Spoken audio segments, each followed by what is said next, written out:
چار چیزیں زندگی میں کبھی نہ چھوڑیں۔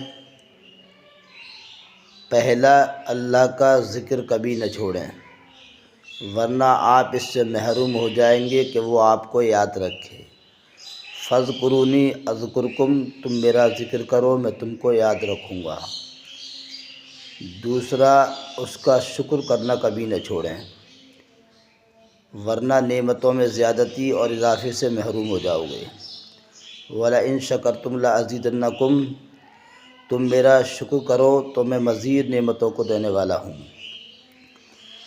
تیسرا، دعا کو کبھی نہ چھوڑیں، ورنہ قبولیت سے محروم ہو جائیں گے۔ ادعونی استجب لکم، تم مجھے پکارو میں تمہاری دعا قبول کروں گا۔